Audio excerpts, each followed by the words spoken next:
seorang teman saya pernah bilang, dunia perbatuan nggak akan menarik kalau nggak ada ceritanya.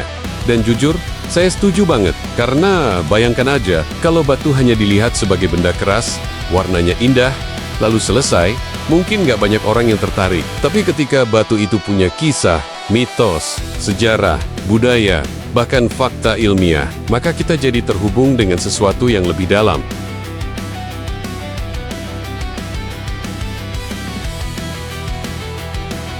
Kalau kita telusuri, hampir semua peradaban besar di dunia selalu menaruh perhatian pada batu permata. Misalnya di Mesir kuno, lapis lazuli dianggap sebagai batu para dewa. Di India, batu safir dipercaya melindungi dari bencana. Bahkan di Nusantara kita, ada banyak cerita soal akik yang dipercaya bisa memberi tuah dan karisma. Nah, kenapa manusia suka sekali dengan cerita-cerita ini? Jawabannya ada di psikologi kita. Otak manusia memang didesain untuk menyukai cerita, karena cerita itu membuat sesuatu lebih mudah diingat, lebih bermakna, dan terasa dekat dengan kehidupan kita. Kalau kita lihat dari sisi psikologi simbol, manusia punya kecenderungan memberi makna pada benda-benda di sekitarnya. Apalagi kalau benda itu langka, indah, atau sulit didapat. Nah, maknanya jadi makin kuat. Itulah kenapa batu permata tidak hanya dilihat sebagai mineral, tapi juga jadi simbol cinta, kekuasaan, status, bahkan perlindungan. Contoh sederhana, berlian. Secara gemologi, berlian itu keras, jernih, dan indah. Tapi kalau dilihat dari sisi psikologi budaya, berlian jadi simbol cinta abadi. Kenapa? Karena sejak lama dipasarkan sebagai batu cincin pertunangan. Akhirnya, orang mengasosiasikan berlian bukan cuma dengan kilau, tapi juga dengan komitmen dan cinta yang tak tergoyahkan.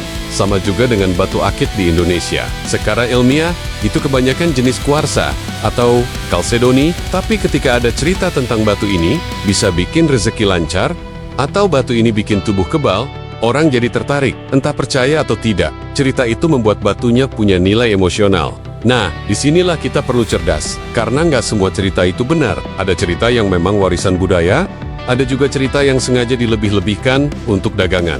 Misalnya, ada penjual yang bilang batu ini bisa bikin kebal, atau batu ini harganya setara mobil. Padahal secara gemologi, nilainya tidak sampai segitu.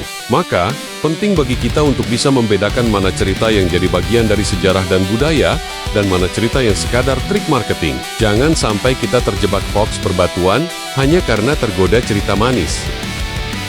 Dan jangan lupa, fakta gemologi juga ikut bikin dunia batu semakin menarik. Misalnya efek optik.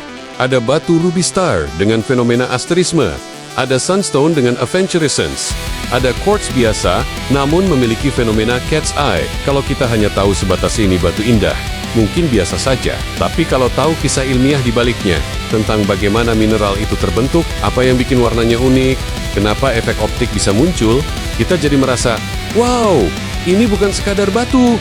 Jadi sebenarnya, daya tarik batu permata lahir dari dua sisi. Pertama, sisi emosional dan psikologis karena manusia butuh cerita, simbol, dan makna. Kedua, sisi ilmiah dan gemologi karena fakta mineral, kekerasan, struktur kristal, dan efek optik. Kalau dua hal ini digabung, barulah dunia perbatuan jadi lengkap dan memikat.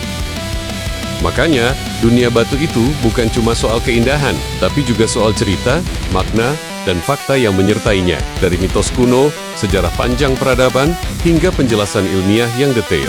Semua itu bikin batu permata jadi lebih hidup di mata kita.